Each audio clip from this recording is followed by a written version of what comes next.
கைகளை உயர்த்தி சத்தமாக சொல்லாமே ஹல்லேலூயா.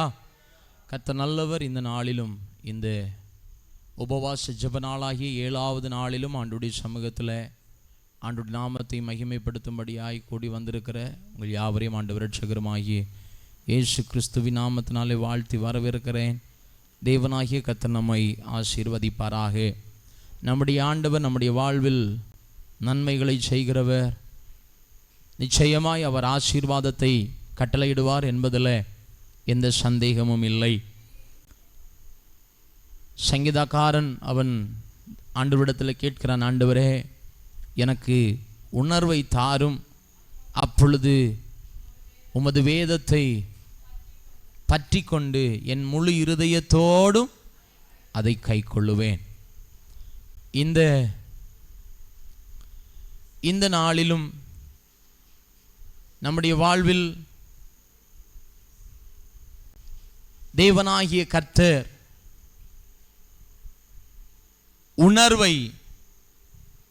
உணர்வுள்ள இருதயத்தை கர்த்தர் நமக்கு தந்து அவருடைய வேத வார்த்தை வசனம் விலை உயர்ந்தது என்ற உணர்வை தேவனாகிய கர்த்தர் நமக்கு கட்டளையிடுவாராக. அல்லேலூயா.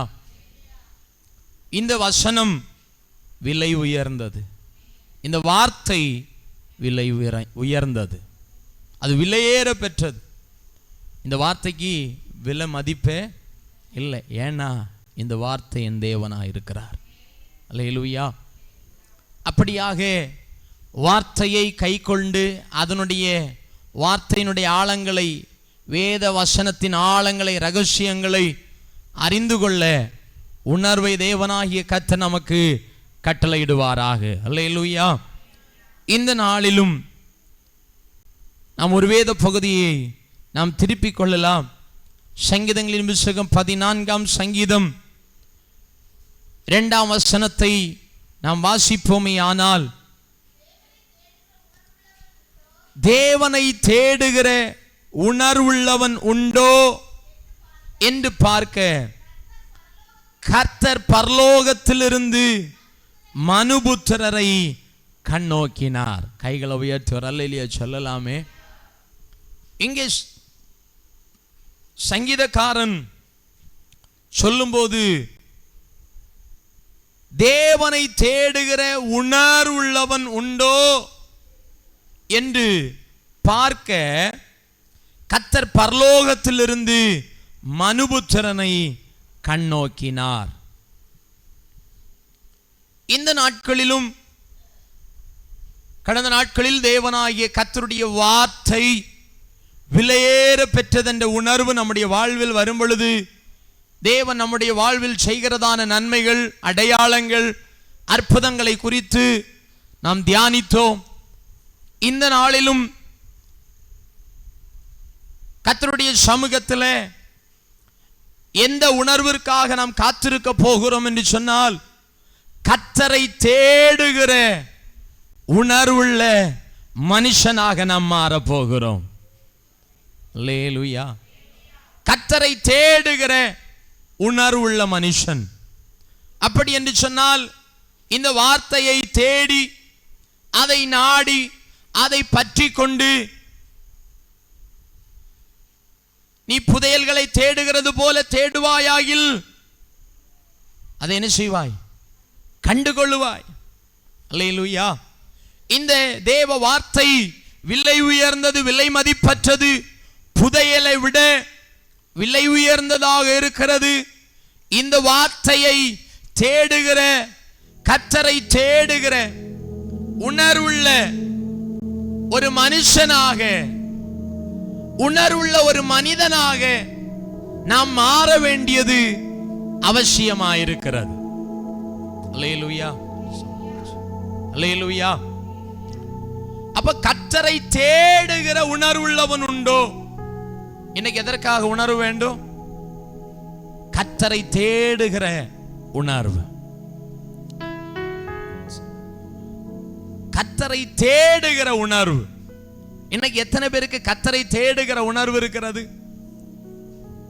எத்தனை பேருக்கு கர்த்தரை தேட வேண்டும் என்ற உணர்வு இருக்கிறது. ஆனால் இங்கே சங்கீதக்காரன் சொல்லுகிறான், தேவனை தேடுகிற உணர்வுள்ளவன் உண்டோ என்று பார்க்க கர்த்தர் பரலோகத்திலிருந்து மனுபுத்திரனை கண்ணோக்கினார். இன்னைக்கு கர்த்தர் நம்மை கண்ணோக்கி பார்க்கிறார். நம்மை கண்ணோக்கி பார்க்கிறார். எதற்காக என்று சொன்னால், நாம் அவரை தேடுகிறோமா? வேதத்தில் சொல்லப்பட்டிருக்கிறது, அவரை கண்டடையத்தக்க சமயத்தில் அவரை தேடுங்கள், அவர் சமீபமா இருக்கையில் அவரை நோக்கி கூப்பிடுங்கள். ஏன்னு சொன்னா, ஒரு காலகட்டம் இருக்கிறது, ஒரு காலகட்டம் வரப்போகிறது. எவ்வளவு தேடியும் கர்த்தரை, தேவனை, அவருடைய மகிமையை, அவருடைய கிருபையை காணக்கூடாது ஒரு நாள் வரப்போகிறது.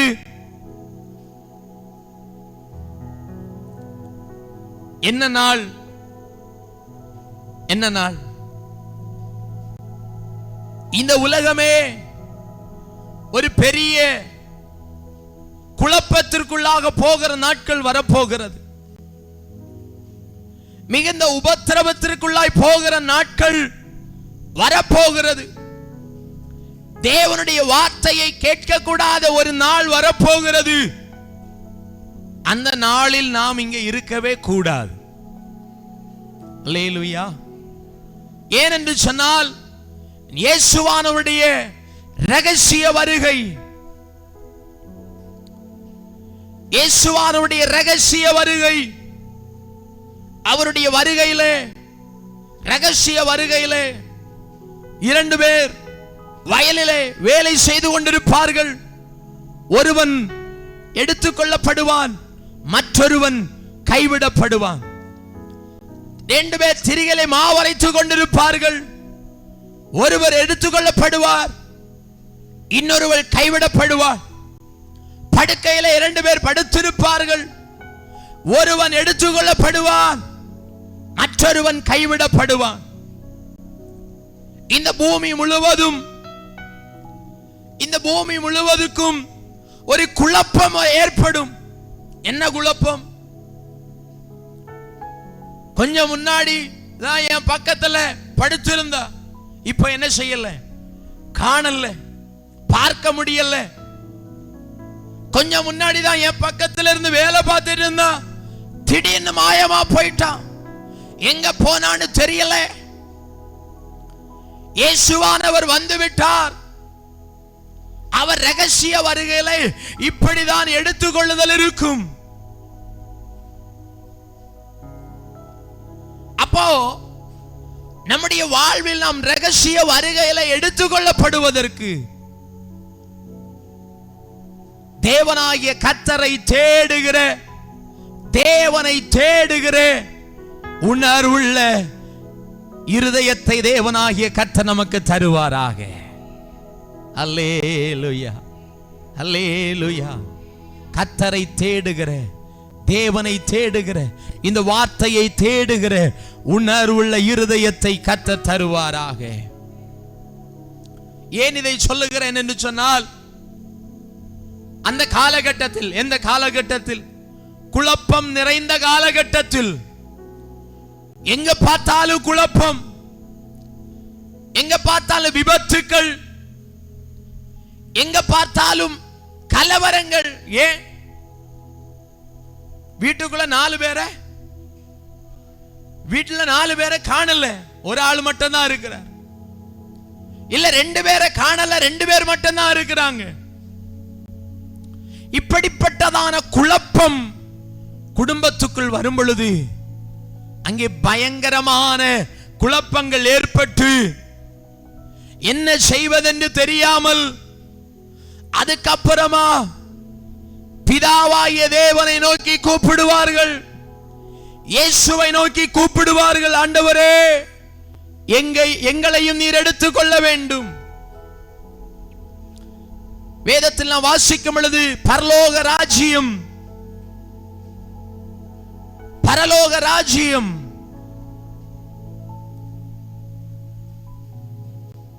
மணவாளனுடைய வருகைக்கு ஒப்பாக இருக்கிறது.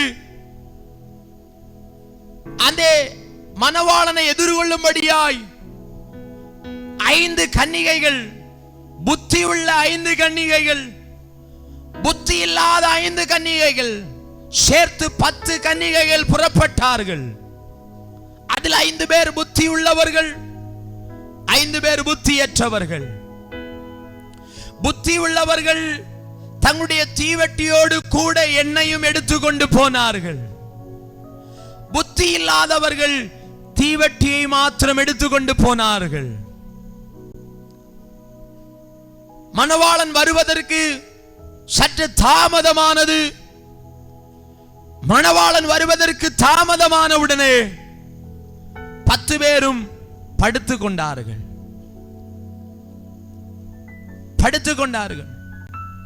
திடீரென்று எக்காலம் ஊதப்படுகிறது. இதோ மணவாளன் வந்துவிட்டார் என்ற செய்தி. இதோ மணவாளன் வந்துவிட்டார் என்ற செய்தி எல்லோருக்கும் கேட்கப்படுகிறது. இந்த 10 கன்னிகைகளுக்கும் கேட்கப்படுகிறது. அதில் எண்ணெய் கொண்டு வந்த 5 பேர் எண்ணெயை வைத்து தீவட்டியை பற்ற வைத்து மணவாளனை எதிர்கொள்ளும்படி புறப்பட்டார்கள். புத்தி இல்லாத மற்ற 5 கன்னிகைகளோ எண்ணெய் இல்லாதபடினால் அந்த தீவட்டியை மறுபடியும் அதை பற்ற வைக்க முடியாமல் மற்ற 5 கன்னிகைகளிடத்திலும் பார்த்து கேட்கிறார்கள், எங்களுக்கு கொஞ்சம் எண்ணெய் கிடைக்க வேண்டும், எண்ணெய் தர வேண்டும் என்று அவர்கள் கேட்கும் போது அவர்கள் சொல்லுகிறார்கள், எங்களுக்கும் உங்களுக்கும் போதாதபடிக்கு நீங்கள் விற்கிறவர்களிடத்தில் போய் வாங்கிக் கொள்ளுங்கள். இவர்கள் புறப்பட்டார்கள், விற்கிற இடத்துல வாங்கிக்கலான்னு புறப்பட்டார்கள். அது அந்த சமயத்தில் தானே மணவாளன் வந்து விட்டார். ஆயத்தமாயிருந்த 5 கன்னிகைகளும் அவரோடு கூட மகிமையில் பிரவேசித்தார்கள். கதவு அடைக்கப்பட்டது. இந்த எண்ணெயை வாங்கி கொண்டு வந்த மற்ற புத்தி இல்லாத 5 கன்னிகைகள், ஆண்டவரே நீர் எங்களுக்கும் திறக்க வேண்டும், எங்களுக்கும் நீர் திறக்க வேண்டும், நீர் எங்களுக்கும் திறக்க வேண்டும் என்று கூப்பிட்ட போதும் அங்கே மணவாளன் சொல்லுகிறான், நான் உங்களை அறியேன், நான் உங்களை அறியேன். இப்படிதான் இயேசுவினுடைய வருகை இருக்கும். இயேசுவின் வருகையிலே நான் அவரோடு சேர்க்கப்பட வேண்டும் என்று சொன்னால், அவரோடு மகிமையிலே நான் நிறுத்தப்பட வேண்டும் என்று சொன்னால், இன்றைக்கு பகலில் சொல்லப்பட்டது போல அவருடைய வலது வருஷத்தில் நிற்க வேண்டும் என்று சொன்னால், அவரோடு கூட மகிமையில் பிரவேசிக்கிறவர்களாக நாம் மாற வேண்டும். அந்த புத்தியற்றதான 5 கன்னிகைகளை போல நாம் கைவிடப்பட்டு போவோம் என்று சொன்னால், அதைவிட பரிதபிக்கப்பட்ட வேறொரு நிலைமை இந்த பூமியில இல்லை. அதைவிட பரிதபிக்கப்பட்ட ஒரு நிலைமை இந்த பூமியில இல்லை. அதைவிட பரிதபிக்கப்பட்ட நிலைமை இந்த பூமியில் இல்லை. நாம் எதற்கு ஆயத்தமாகி கொண்டிருக்கிறோம்? தேவன் விரும்புகிற காரியம் என்ன தெரியுமா? நான் உணர்வுள்ளவனாய் மாற வேண்டும். எதற்காக உணர்வுள்ளவனாய் மாற வேண்டும் என்று சொன்னால், தேவனை தேடுகிற உணர்வுள்ளவனாய் மாற வேண்டும். அவருடைய வார்த்தையாகிய தேவனாகிய வார்த்தையை தேடுகிற உணர்வுள்ளவர்களாக நாம் மாற வேண்டும். இதைதான் கர்த்தர் நம்மிடத்தில் எதிர்பார்க்கிறார். இதைதான் கர்த்தர் நம்மிடத்தில் விரும்புகிறார். ஆனால் இன்றைக்கு தேவனை தேடுகிறதை விட்டுவிட்டு, தேவனை சார்ந்திருப்பதை விட்டுவிட்டு, கர்த்தரை தேடுகிறதை விட்டுவிட்டு உலகத்தை தேடிக் கொண்டிருக்கிறோம். புத்தியற்ற 5 கன்னிகைகளை போல நான் போய் எண்ணெய் வாங்கிட்டு வர்றது வரைக்கும் இயேசுவானவர் நிற்பார், எனக்காக காத்து நிற்பார் என்று சொல்லி மூடத்தனமாய் யோசித்து உலகத்திற்கு பின்பதாய் போகிற மனிதர்களாக நாம் இருக்கிறோமா? அல்லது புத்தி உள்ள மற்ற ஐந்து கன்னிகைகளைப் போல இயேசுவின் வருகையை எதிர்நோக்கி காத்திருக்கிறோமா என்பதை நாம் யோசித்து பார்க்க வேண்டும். அல்லேலூயா, அல்லேலூயா. ஒருவேளை நாம சென்னை பட்டணத்திற்கு புறப்பட வேண்டும் என்று சொன்னால் நல்ல ஒரு ஸ்லீப்பர் பஸ் புக் பண்ணி இருந்தா நாம போறதுக்கு ஒரு 5-10 நிமிடம் தாமதமானாலும் சில நேரம் அவர்கள் நின்று எங்கே வருகிறீர்கள் என்று கேட்டு அவர்கள் ஏற்றி கொண்டு போவார்கள். சொகுசு பஸ்ல அப்படிப்பட்டதான ஒரு அனுபவம் அப்படின்னு சொன்னா அவருடைய ஒரு எப்படியாகிலும் கஸ்டமர்ஸ் பிடிக்க வேண்டும் என்பதற்காக அப்படி செய்கிறார்கள். ஆனா சென்னை பட்டணத்திற்கு, அதே சென்னை பட்டணத்திற்காக இருக்கட்டும், வேற எங்கேயாகிலும் இருக்கட்டும், இல்ல ஒரு வெளி மாநிலத்திற்காக இருக்கட்டும், போவதற்காக வேண்டி 3 வாரத்திற்கு முன்பதாகவே டிக்கெட் எடுத்து பயணச்சீட்டை பெற்று புக்கிங் செய்து பெற்றுக்கொண்டதான பயணச்சீட்டு நம்முடைய கரத்தில் இருக்கிறது. ஆனா அந்த ட்ரெயின் 1 மணிக்கு வரும். நாம எத்தனை மணிக்கு போவோம்? முடிஞ்சா 10 மணிக்கே போயிருப்போம். 1 மணிக்கு தான் ட்ரெயின் வரும். ஏன் ட்ரெயினை விட்டுற கூடாது? ஏன்னா நமக்கு வேண்டி அது காத்து 2 நிமிஷம் லேட் ஆனாலும் அது போயிருமே தவிர நம்மளை ஏற்றிட்டு தான் போகணும்னு சொல்லி அது நிக்கவே. ஒரு பிரயாணப்படுகிற அனுபவம் தான் இயேசுவோடு மகிமையிலே பிரவேசிக்கிற அனுபவம். நாம் அதற்காக காத்திருக்க வேண்டும். கர்த்தரை தேடுகிறவர்களாக இருக்க வேண்டும். அல்லேலூயா. ஆகையினால தான் இங்கே சொல்லப்பட்டிருக்கிறது, தேவனை தேடுகிற உணர்வுள்ளவன் உண்டோ என்று பார்க்க கர்த்தர் பரலோகத்திலிருந்து மனுபுத்திரரை கண்ணோக்கினார். இன்றைக்கு நம்மையும் கண்ணோக்கி பார்த்து கொண்டே இருக்கிறார். நம்மையும் பார்த்து கொண்டே இருக்கிறார். இங்கு வந்திருக்கிற தேவ பிள்ளைகளாகிய நீங்களும் நானும் ஆசீர்வதிக்கப்பட்டவர்கள் என்று நான் சொல்லுவேன். இந்த இடத்திலே வந்திருக்கிற தேவ பிள்ளைகளாகிய நீங்களும் நானும் ஆசீர்வதிக்கப்பட்டவர்கள், கர்த்தரை தேட வேண்டும் என்ற உணர்வுள்ளவர்கள், கர்த்தரை தேடி எப்படி ஆகிலும் பரலோக ராஜ்யத்தை அடைய வேண்டும் என்கிற எண்ணமும் தாகமும் உடைய தேவ பிள்ளைகள். ஆனா இன்னைக்கு கர்த்தரை தேடுவதற்கு உணர்வில்லை, தேவனை தேடுவதற்கு உணர்வில்லை. எப்படியாகிலும் பரலோக ராஜ்யத்தில் நான் பிரவேசிக்க வேண்டும் என்கிற உணர்வில்லாதவர்களாய் வாழ்ந்து கொண்டிருக்கிறார்கள். தேவனாகிய கர்த்தர் கண்ணோக்கி பார்க்கிறார். அவர் கண்ணோக்கி பார்க்கிறார். நம்மை கண்ணோக்கி பார்க்கிறார். அவருக்கு மறைவாக ஒன்றும் செய்ய முடியாது. அவருக்கு மறைவாக ஒன்றும் செய்ய முடியாது. அவர் பார்த்துட்டே இருப்பார். அவர் பார்த்துட்டே இருப்பார். என்னைக்கு நாம வரலையோ அன்னைக்கு தான் ஆண்டவர். ஹலோ, சில இடத்துல நம்ம சொல்லுவோம், ஒரு பஸ் பதிவா என்ன செய்யும், ஒரு சாயங்காலம் 5 மணிக்கு ஒரு இடத்திற்கு போறதற்காக ஒரு பஸ் பதிவா வருதுன்னு வைங்க.